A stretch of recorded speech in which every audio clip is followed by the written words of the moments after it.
In Southern California, we have a population of mountain lions that's increasingly imperiled. Year after year, mountain lions get killed across 8 to 10 lanes of freeway traffic. This wildlife bridge is all about connecting two large areas of habitat and improve the viability of the future for these mountain lions. This is a bridge of hope. It's a bridge of opportunity that provides safe passage for people as well as cougars. You're getting emotional? We used to put the collars on when I was a kid. Made some of the numbers in my life. We're at an active kill site. P-22 is just on the ridge, not too far from us right now. This movement has lit the spark that people are reimagining landscapes in urban areas in a way that I don't think ever would have been possible before this wildlife crossing.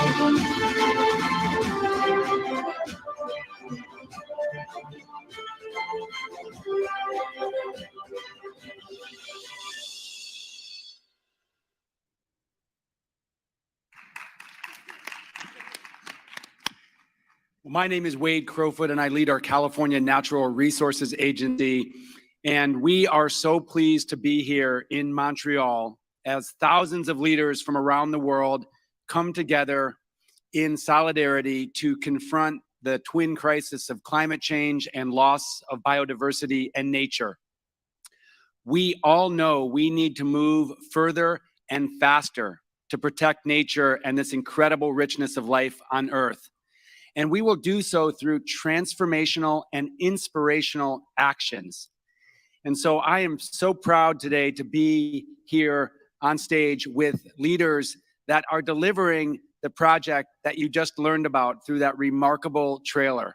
And that is a land bridge to connect huge habitat in greater Los Angeles for the benefit of a remarkable species of mountain lions and other life forms in Southern California. We face a crisis unprecedented in nature and daunting and sometimes discouraging in scale. And we maintain our hope through taking action. And I have to say, there is no action more inspirational than this wildlife crossing. And so today you'll hear the story of how this remarkable, radical idea came into being and how it's developed to where we find ourselves today and what's in it for the future. From my perspective, this is the poster child of what we have to do around the world, which is recognize the crisis we face and take audacious, ambitious, collective action to address it. So once again, we are excited for your support, your engagement, and to bring this story to Montreal, to the Conference of Parties on Biological Diversity, to inspire, to galvanize the actions we know we need to take. In California, this wildlife crossing represents wildlife connectivity, which is one key component of our 30 by 30 target, our 30 by 30 commitment. And so to share a little more about how this wildlife crossing and wildlife connectivity connects to our 30 by 30 commitment, I'd like to introduce my colleague, Dr. Jennifer Norris. Hello, everyone, and welcome to Montreal Streaming Live. I'm so excited to be here and to be part of this conversation. California's commitment to conserve 30% of our lands and coastal waters is audacious, it's bold, and this wildlife crossing fits right in. You know, we talk about conserving 30% of our lands and coastal waters, but it's really important that the places that we protect are viable for species across large landscapes, that species can move, that our cities and our freeways and our development is permeable to those species, not just so that they can reproduce now, but so that they can respond to climate change and be able to move in the future to the places where the habitats are more beneficial to them. So I'm so excited that wildlife crossings are part of our 30 by 30 initiative and that we launched our commitment to 30 by 30 through a day where this wildlife event, this crossing, was launched. So very psyched to be here.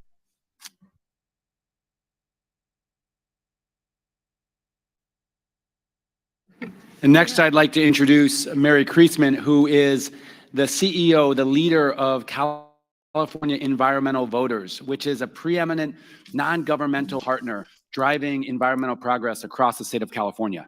Thank you, Secretary. So excited to be here. We are really excited to host a delegation of state legislators from California to both learn what's happening globally, but also share out the innovations, the progress, and the success we are having as we focus on these issues in California. And this is a really exciting success as we get to talk about. To join us today and talk about this are legislators from the area and the region that this work is happening. We first have Assemblymember Laura Friedman, who is chair of the Assembly Transportation Committee, formerly chair of the Natural Resources Committee. We also have Senator Henry Stern, who is chair of the Senate Natural Resources Committee. And we have Senator Ben Allen, who is chair of Senate Environmental Quality, here to talk to us about this project in their region. Take it away, Assemblymember Friedman. Good morning, everybody. It's an honor to be here today. You know, if any of you did what I did this morning and go on social media, if you look at Los Angeles social media today, you'll see that despite everything that's happening in our great and huge city, people are consumed with one individual whose name is P22, who last night was tranquilized and captured for his own good. But it shows you that the people of Los Angeles more and more are recognizing that they are living in a wildlife urban interface in much of our city. And P22, who is a mountain lion who went into Griffith Park, which is the place that has the big Hollywood sign and has lived there now for a number of years, has taught more to the people of California about nature and the plight of our wild species than any other animal. And what I learned at this COP so far is that we don't just have to live with nature, but we're human beings and we're part of nature. And we've got to adjust our own habitats to be much more in balance and respectful of other creatures' habitats. And that means that large infrastructure projects, like large transportation projects, have got to be reimagined so that they also allow not just for human beings to safely have mobility, but also for wild animals to have mobility from where they live. Now, in the Santa Monica Mountains, where we have a large population of wild cats, of wild cougars, the estimations are that within a decade, they're going to be extinct. Not because they're being shot or trapped, but because they don't have the genetic diversity coming into their path to allow them to survive. So that's why the Wallis Annenberg Wildlife Crossing was such an imperative for the people of Los Angeles, why they expended so much of their own funds and why we put so many state funds into that great project. Now, my bill from a few years ago, AB 2344, is going to ensure that Caltrans, which is the major transportation infrastructure entity in California, will have to look at building 10 of these wildlife crossings every single year in California. And that in the future, all new large transportation projects will have to look to see whether they're in a migratory path of animals and whether they need to build those kinds of crossings and culverts and tunnels into the project, which is such a sensible way of doing it. And even if for some reason you don't care about these animals, there were over 45,000 wildlife collisions in California just over a couple of years, many of those that led to serious injuries and death. Last year in the California budget, we expended $65 million to these wildlife crossings. And I hope that we can see those numbers continue and increase over the years because we care about our biodiversity and our ecosystems in California. Those are our values. Thank you. Senator Stern. Thank you, Mary. My voice is gone, but my passion is still here. So I'll keep my remarks short. This is my community. I grew up in these mountains. We've worked on this project since I was 5 years old.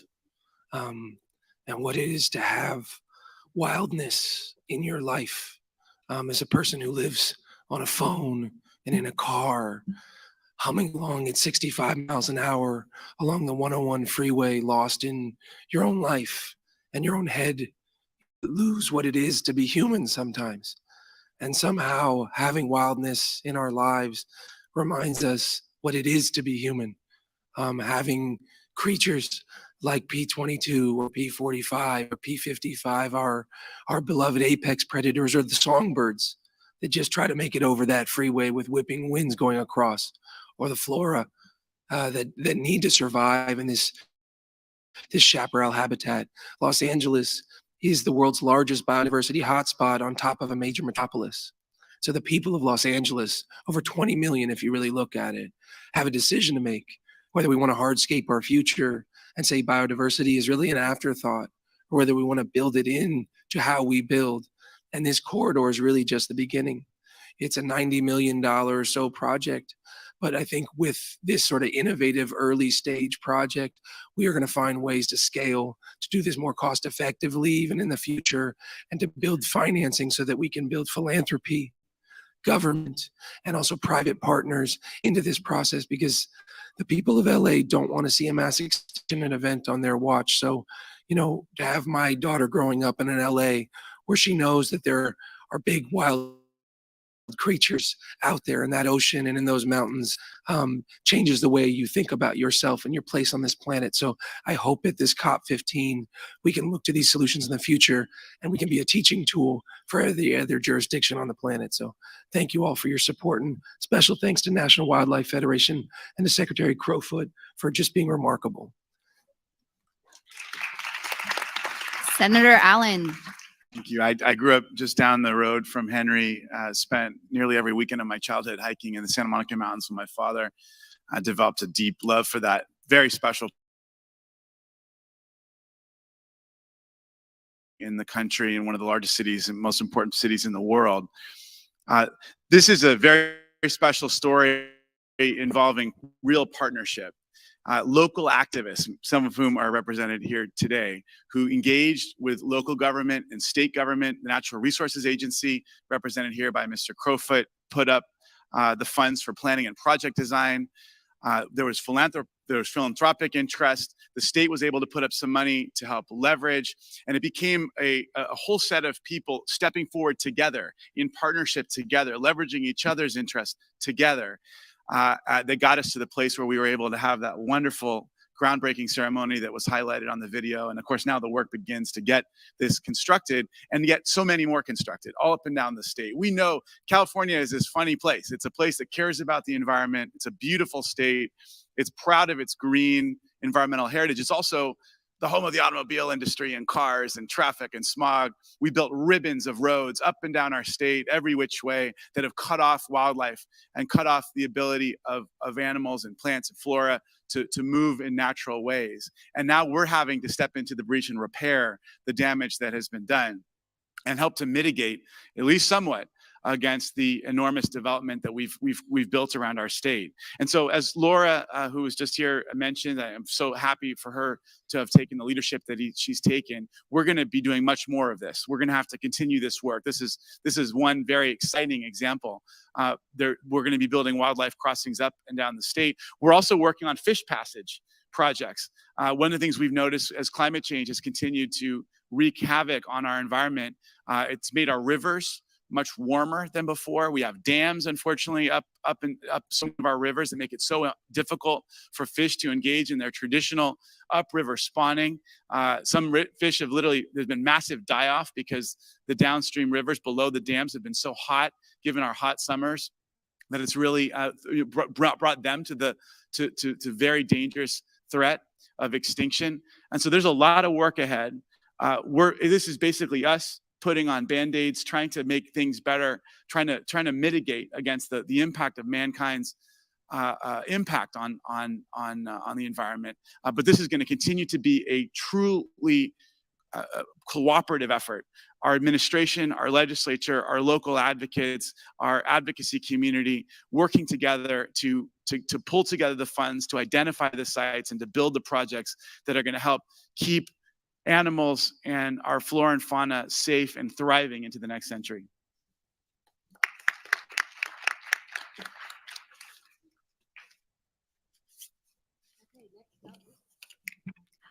Next up, we're going to hear from Nina Marie Lister and Jeremy Guth from ARC Animal Road Crossings, who were instrumental in getting the Wallis Annenberg Wildlife Crossing built, to talk about how this is globally significant and scale up. Thanks, Beth. We are all here at COP15 to negotiate for life itself. We're facing down the twin challenges of the extinction abyss and climate crisis. And we've all heard a lot this week about nature positive promises and nature-based solutions and the power of green infrastructure worldwide. This team from California right here is doing it. They're leading that challenge with vision, ambition, and commitment. As the director of the Ecological Design Lab at Toronto Metropolitan University and a proud partner of the Animal Road Crossing project, we work collaboratively to connect green infrastructure globally and to ensure that protected landscapes are connected landscapes. As the world builds out more road, rail, and other transportation infrastructure, much of this will be on a direct collision course with the global biodiversity hotspots like California. Infrastructure projects must be designed with nature in mind to ensure functional habitat connections for wildlife and safe passage for all. The Wallis Annenberg Wildlife Crossing bridges landscapes, boundaries, and disciplines. It is a project of hope that connects people to nature with new innovative infrastructure and integrates engineering, ecology, and landscape architecture for a sustainable future. In doing so, this crossing catalyzes a system that will reweave California's significant biodiverse and protected landscapes for people and wildlife, and it sets a new standard for connecting landscapes worldwide. Together with ARC, I am so honored and excited to support this work as the best and next practice of nature-based solutions.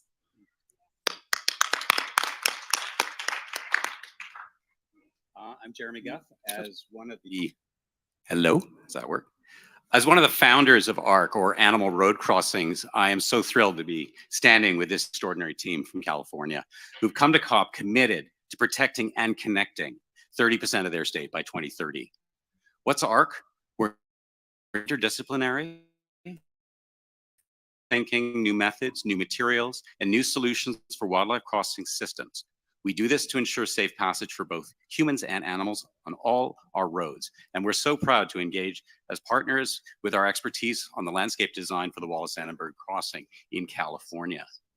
The Annenberg Crossing will be the largest, most inspiring example of this new class of green infrastructure, which will be vital for biodiversity. Not only will it cross one of the largest, busiest highways in North America, it will do so with close attention and respect to the protected landscapes on each side of the highway to ensure its success. Its design is the ideal blend of structural and natural design and will serve not just as a crossing for wildlife, but as an inspiration to the world. Protecting large landscapes for biodiversity will not succeed without connecting those landscapes. Currently, road building has shattered the Earth's landscape into 600,000 fragments, and we're on track to increase that global linear infrastructure by 60% in 2050. California's appreciation of this threat to biodiversity and its commitment to its mitigation as part of its strategy to achieve 30 by 30 is for ARC even more inspiring than this extraordinary crossing. Thank you. Well, thank you so much. And it is an extraordinary partnership, and to have, your design expertise, your vision helping shape this wildlife crossing is remarkable, and it's going to make that all that more effective. Protected landscapes are connected landscapes. I think that's such a really an important phrase. We know that other jurisdictions around the United States, around the world, are engaged in this work as well. And in fact, we're continuing to learn from others around how wildlife overcrossings and undercrossings have worked. And this is an overcrossing that's designed for the specific nature of Southern California, but there are all manner of wildlife crossings being planned and designed in California for species as large as the mountain lion and mountain goats to as small as some of our frogs and amphibians, believe it or not. So there may be one person that can tell the entire story of this, from conception of an idea to the bulldozers moving earth earlier this year as we started construction, and that is Beth Pratt. Beth leads work for the National Wildlife Federation in California and is really the spiritual leader of this effort. And I use that term because this has been a journey. Many folks, when this was initially talked about and conceived, never thought this was possible, given the scale of this project. And Beth was somebody with persistence and vision and passion and heart who is fundamentally responsible for where we're at today. So I'd like to introduce Beth and ask you to help build our understanding of just how special this Wallis Annenberg Wildlife Crossing is, and again, how we got here. Thank you so much, Wade. It really does take a village, but it does take persistence too. And I think that's what California's here for, to show that you can dream big, and we need to dream big to solve this biodiversity crisis. So don't let people tell you you can't build the world's largest wildlife crossing in one of the most populated areas in the country. Don't let people tell you can't raise $100 million to save wildlife. Don't let people tell you can't have mountain lions, running around LA. You can. And by the way, P22 is okay. I know the world is following this. We've had such an outpouring of support. Our thanks to the California Department of Fish and Wildlife and the National Park Service for bringing our boy in safely. P22 is a victim of this lack of connectivity. He was a victim when he arrived in Griffith Park 10 years ago, and now as an aged mountain lion out of options, he's a victim again. But we don't want another P22. And what I love about the folks represented up here and some who aren't is being bold with this Wallis Annenberg Wildlife Crossing took an unprecedented public-private partnership from Secretary Crowfoot, your team with, again, Governor Gavin Newsom, who supported this from the start, partnering with private philanthropy to make this happen. We cannot thank Wallis Annenberg and the Annenberg Foundation enough for being a true partner in bringing this landmark crossing to construction so that we don't have any more P22s and so that mountain lions don't go extinct from the Los Angeles area in the future, but also that we reconnect an ecosystem that was fragmented for all wildlife, not just our beloved cats. And Secretary Crowfoot, I think you and I, what we're gonna kind of tease up is we're not stopping, right? We will be announcing in a couple months, so stay tuned, a very new bold partnership where we will be bringing the vast resources of private philanthropy to accelerate these projects. This is exciting. It's never been done before to this scale for wildlife crossings, but we have some partners that are going to come together so that we don't have to wait to build these. That's what Wallis Annenberg did for this project, took the state money that was budgeted and allocated and accelerated so we could get this done because we are out of time. So stay tuned. Correct, Secretary Crowfoot? Yeah, it's remarkable. This is a wildlife crossing that we speak of today that spans 10 lanes of traffic. So we do highways big in California, and this is spanning over 10 lanes of traffic and a frontage road. And to me, the word that comes to mind is galvanizing. By galvanizing or catalyzing this wildlife crossing and the success of actually raising enough money and currently being under construction has sparked imagination of our philanthropic leaders, of our governmental leaders around what else we can do. In California and across governments around the world, we are using science to make decisions and to protect biodiversity. And that science tells us, as Senator Allen said, that we have highways across the state, ribbons of highways that are bisecting, disconnecting habitat. And as temperatures change and as the climate changes, we know that animals and plants need opportunities to migrate. We need to continue to strengthen refuges or climate refugia. And in order for that to happen, we need many more wildlife crossings. So I am so glad to be working with Beth and the National Wildlife Federation and the Annenberg Foundation to bring more partners together, to create more success stories like that. Once again, we understand this is happening in other parts of the world. We want to play our part, stepping up to preserve this rich biodiversity we have in California, and where we can to be a model to others and to expand this movement across the world. For us, success looks like driving urgently towards that goal of protecting 30% of our lands and waters by 2030, and ensuring all of that conserved land is connected for animals to not only prevent extinction, but enable recovery and to allow for healthy ecosystems. So very excited today to be here today. Beth, thank you for bringing your show on the road. You've been an inspirational and fun presence here at the Biodiversity COP. I know a lot of folks from around the world have actually had a chance to learn about the project. And we look forward to actually coming back together in just in several months, even a couple years, when this wildlife crossing is complete, to share more about our progress. And in the meantime, in the next few months. We look forward to coming back together to announce what will be an unprecedented public-private partnership to expand this movement. Yep. Okay, I think we have some time for questions. Thank you so much, Secretary Crowfoot. You and Gavin Newsom have just been an incredible partner in this, again, along with everybody at this table and Wallis Annenberg. I just want to say, if LA can do this, and thank you to LA for living with P22, second largest city in the nation, what excuse do you have anywhere else? We do have some time for questions, I think. Nope, we don't have. So we're going to wrap it up, but please reach out to us. Thank you for being here. Oh, after. Okay. Take care. Guys, good job.